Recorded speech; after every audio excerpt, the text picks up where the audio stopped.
प्रधानमंत्री नरेंद्र मोदी 4 दिवसीय अमेरिका दौरे पर है। इस दौरान प्रधानमंत्री नरेंद्र मोदी का अमेरिका में भव्य स्वागत किया जाएगा। करीब 8,000 से ज्यादा लोग प्रधानमंत्री का स्वागत करेंगे।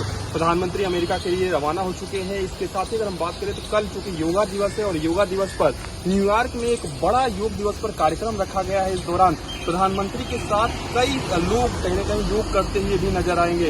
इसके साथ ही एक राजकीय भोज का भी आयोजन कराया गया है, जो कि 22 जून को अमेरिका के राष्ट्रपति जो बाइडेन और उनकी पत्नी जिल बाइडेन द्वारा प्रधानमंत्री नरेंद्र मोदी को राजकीय भोज के लिए आमंत्रित किया गया था।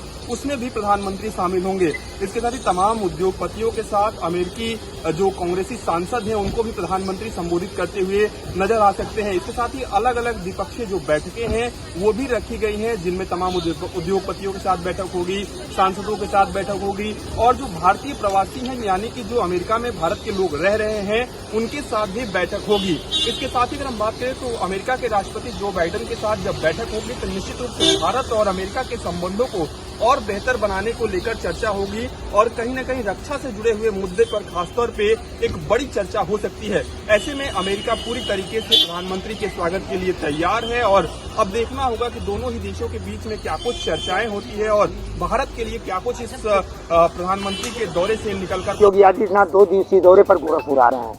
आपको बता दें कि दिग्विजयनाथ पार्क में आयोजित जनसभा को संबोधित करेंगे। खासतौर से कुर्सियां लगी हुई हैं और मंच भी सज करके तैयार है। यही नहीं, आपको यह भी बता दें कि उत्तर प्रदेश के मुख्यमंत्री योगी आदित्यनाथ आज इस मंच से लोकसभा सदर के गोरखपुर की जनता को संबोधित भी करने का काम करेंगे और इस मंच से 727 परियोजनाओं का शिलान्यास लोकार्पण भी करेंगे, जिसकी कीमत करोड़ों रुपए बताई जा रही है। आपको बता दें कि उत्तर प्रदेश के मुख्यमंत्री योगी आदित्यनाथ जब गोरखपुर आते हैं तो गोरखपुर की जनता को सौगात की बौछार करते नजर आते हैं, जो आज बस चंद समय बाद उनका आगमन होगा और करोड़ों की लागत की बनने वाली योजनाओं का शिलान्यास लोकार्पण करते। भारतीय जनता पार्टी का महा जनसंपर्क अभियान लगातार जारी है। बीजेपी लगातार कोशिश कर रही है कि 2014 की तरह 2024 में भी परफॉर्मेंस दोहराई जाए, जिसको लेकर आज मुख्यमंत्री योगी आदित्यनाथ, उत्तर प्रदेश के डिप्टी सीएम केशव प्रसाद मौर्य, उत्तर प्रदेश के जल शक्ति मंत्री स्वतंत्र देव सिंह, केंद्रीय मंत्री नरेंद्र तोमर समेत कई राष्ट्रीय पदाधिकारी और प्रदेश पदाधिकारी भी जनसभाएं कर रहे हैं, जिनकी संख्या आज 10 है। 10 जनसभाओं के जरिए भारतीय जनता पार्टी केंद्र और प्रदेश सरकार की योजनाओं को जन जन तक पहुंचाएगी और 2024 से पहले एक माहौल बनाने की कोशिश होगी कि किस तरीके से भारतीय जनता पार्टी लगातार बेहतर परफॉर्म कर रही है। मुख्यमंत्री योगी आदित्यनाथ की बात करें तो गोरखपुर के साथ ही अंबेडकर नगर में भी जनसभा करेंगे। उत्तर प्रदेश के डिप्टी सीएम केशव प्रसाद मौर्य इटावा में जनसभा करेंगे। एक कोशिश होगी कि इन जनसभाओं के जरिए एक मैसेज दिया जाए। उत्तर प्रदेश के बीपी प्रदेश अध्यक्ष भूपेंद्र चौधरी मुरादाबाद में जनसभा करेंगे।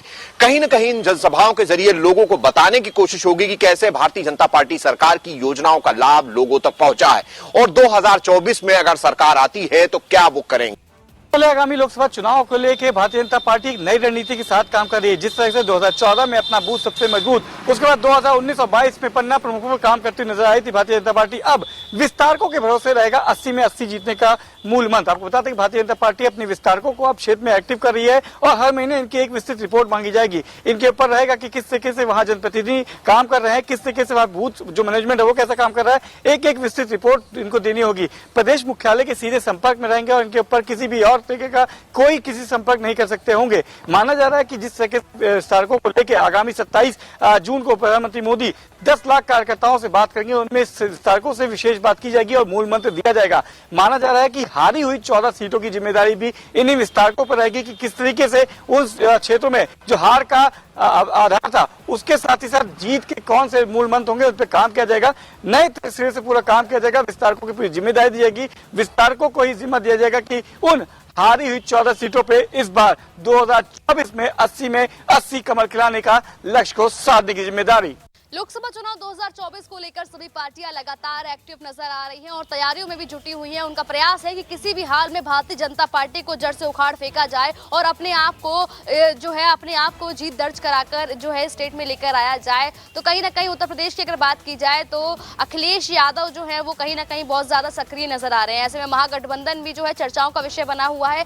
23 तारीख को बिहार के पटना में महागठबंधन की बैठक होने वाली है, जिसकी पहल जो है नीतीश कुमार जी ने की है वो वहां पर मौजूद रहेंगे। तमाम जो अन्य विपक्षी दलों के नेता हैं, चाहे वो राहुल गांधी हो, अखिलेश यादव हो, तमाम जो अलग अलग, ममता बनर्जी हो, सब लोग वहां पर पहुंच रहे हैं 23 तारीख को। ऐसे में देखना होगा कि 23 तारीख को महागठबंधन की रूपरेखा क्या कुछ होती है। हालांकि अखिलेश यादव ने प्रधानमंत्री वाले सवाल पर चुप्पी तोड़ी। उन्होंने कहा है कि प्रधानमंत्री के विपक्ष के पास में तमाम बड़े चेहरे हैं और प्रधानमंत्री कौन बनेगा ये बात की बात है। पहले, सबसे पहले जो मेन फोकस है वो ये है कि भारतीय जनता पार्टी को किस तरीके से उखाड़ना है। लोकसभा 2024 के चुनाव को लेकर के बसपा ने एक बड़ी बैठक बुलाई है, यानी कि सभी जिला स्तरों को बुलाया गया। इसके साथ साथ यूपी स्टेट कोऑर्डिनेटरों को बुलाया गया, साथ ही साथ में जो जिला मंडल में जो अच्छा परफॉर्मेंस कर रहे हैं, अच्छा कार्य कर रहे हैं, उन सबको बुलाया गया। यानी कि साफ है कि लोकसभा की तैयारियों को लेकर के बसपा सुप्रीमो मायावती ने अपनी रणनीति बनानी शुरू कर दी है। ये काफी अहम बैठक होगी, क्योंकि जिस तरीके से आने वाले समय में चुनाव है और चुनाव को लेकर रणनीतियां बनानी है, कैसे पार्टी का उद्धार होना है, कैसे पार्टी को आगे बढ़ाना है, उसको लेकर के काफी अहम बैठक मानी जा रही। यानी साफ है कि इस तरीके से बैठक की जा रही, इस बैठक में बहुत महत्वपूर्ण फैसले भी दिए जाएंगे। यानी साफ है कि अपने कार्यकर्ताओं को कुछ नए गुण जरूर सिखाए जाएंगे। कौशाम्बी एसपी के ऊपर गंभीर आरोप लगे हैं। ये आरोप उन्हीं के महिला फॉलोअर ने लगाए हैं, जिसमें उसने साफ तौर पे कहा है कि मालिश के दौरान एसपी ने उसके साथ जोर जबरदस्ती करने की कोशिश की। अब पूरे मामले का संज्ञान डीजीपी यूपी विजय कुमार ने लिया है। संज्ञान लेते हुए 3 सदस्यीय जांच कमेटी बनाई गई है जो इस पूरे प्रकरण की जांच करेगी, जिसमें आईजी प्रयागराज के नेतृत्व वाली ये जांच कमेटी, जिसमें एक एसपी लेवल के अधिकारी और एक सीडीओ को शामिल किया गया है, जो पूरे प्रकरण की जांच करेगी और जांच करने के बाद प्रकरण में कितनी गंभीरता है उसको लेकर डीजीपी यूपी को अवगत कराएगी। जनपद पीलीभीत का माधव टांडा क्षेत्र, जो कि माधव टांडा गोमती उद्गम स्थल के नाम से जाना जाता है। माधव टांडा में गोमती उद्गम स्थल है, वहां से गोमती नदी, जिसको आदि गंगा के नाम से जानते हैं, वहां से निकली हुई। वहीं अगर हम बात वहाँ नदी की साफ सफाई की करें तो लगातार शासन प्रशासन से लेकर के सामाजिक संगठन तक उसमें साफ सफाई की बात कहते नजर आ रहे हैं और प्रयास भी साफ सुथरा करने के नजर आ रहे हैं। वहीं अगर हम आपको बता दें तो पिछले 3 वर्षों से मनरेगा के तहत गोमती उद्गम स्थल के उस नदी का साफ सफाई का कार्यक्रम लगातार चलता भी रहा है।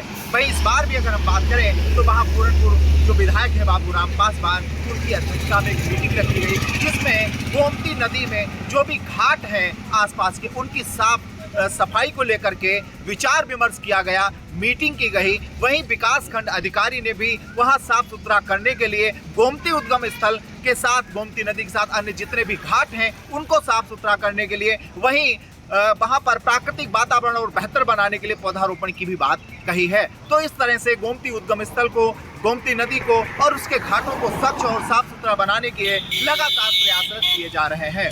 सड़क हादसे में कोई व्यक्ति घायल होता है तो अब उसको गोल्डन आवर्स में इलाज मिलेगा, क्योंकि अब उत्तर प्रदेश की राजधानी लखनऊ में स्वास्थ्य महकमे ने एक डीएम को प्रस्ताव भेजा है, जिसके तहत आज जो डीएम है वो एक बजट पारित करेंगे। ये बजट 50,000 रुपए तक होगा, जिसमें जो निजी ट्रामा सेंटर्स हैं, साथ ही साथ बड़े अस्पताल हैं, उनको ये बजट आवंटित किया जाएगा, जिससे कोई व्यक्ति अगर हादसे में घायल होता है तो उसको गोल्डन आवर्स में इलाज मिल जाए। क्योंकि अमूमन देखने को मिलता है कोई व्यक्ति सड़क पर घायल होता है, राहगीर उसको प्राइवेट अस्पताल भेजते हैं, लेकिन वहां पर बजट का कोई प्रावधान नहीं होता, जिसके चलते उनको सरकारी अस्पतालों में भेजा जाता है, जिसके चलते कहीं ना कहीं समय हो जाता है और उनकी मौत हो जाती है। तो ऐसे में कहीं ना कहीं अब गोल्डन आवर होते हैं, उनमें कहीं ना कहीं इलाज के लिए प्राइवेट अस्पताल भी जिम्मेदार होंगे, उनको भी बजट आवंटित किया जाएगा, जिससे कहीं ना कहीं हादसों में मरने वालों की संख्या में कमी आएगी। बिजनौर जिले में नेटौर व नूरपुर में चक्रवाती तूफान देखने को मिला। जी हाँ, आपको बताते चले, तूफान इतना तेज था कि जो आसपास की खड़ी बाहर गाड़ियाँ थी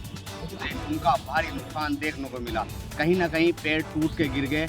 आप देख सकते हैं लाइव वीडियो में किस तरीके से भयंकर तूफान है। आसपास के लोगों ने टेम्परेचर से तूफान को नापा कि कितनी तेज़ी और कितनी गति है इस तूफान की।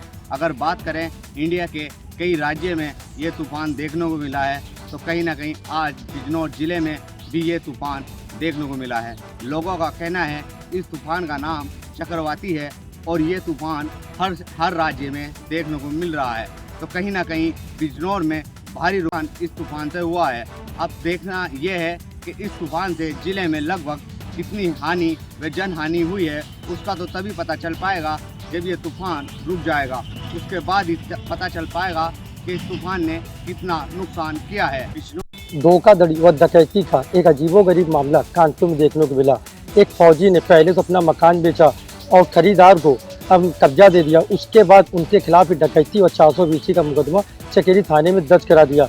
आपको बताते चले, कानपुर देहात के रहने वाले ज्ञान सिंह ने अपनी पत्नी अंजू देवी से एक मकान की डीलिंग करी, जो कि मकान अंजू यादव पत्र जगदीश को बेच दिया गया। लेकिन जब उन्होंने मकान खरीदने पर रजिस्ट्री कराने के बाद अपने मकान में रहने गए तो ज्ञान सिंह ने अंजू यादव से 5 लाख रुपए अतिरिक्त मांग की। जब उन्होंने देने से मना किया तो उसने जान से मारने की धमकी देते हुए कई बार उनके घर के बाहर हंगामा भी किया। उसके बाद ज्ञान सिंह ने संबंधित चौकी व चकेरी थाने में चेकिंग करने के बाद पीड़ित अंजू यादव व उसके परिवार के खिलाफ व रिश्तेदारों के खिलाफ एक धोखाधड़ी व डकैती का मुकदमा दर्ज कराया। इस बात की जानकारी होने पर पीड़ित ने जब संबंधित थाने में शिकायत की, इसके साथ ही पुलिस के आला अधिकारियों से भी शिकायत की, लेकिन उसके अभी तक कोई सुनवाई नहीं हुई है।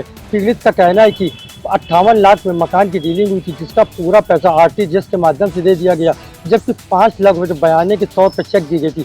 उस चेक को जब वापसी मांगी गई तो उसके बाद से ज्ञान सिंह व उसकी पत्नी अंजू देवी लगातार षड्यंत्र कर उन्हें फंसाने का काम कर रहा है। धोखा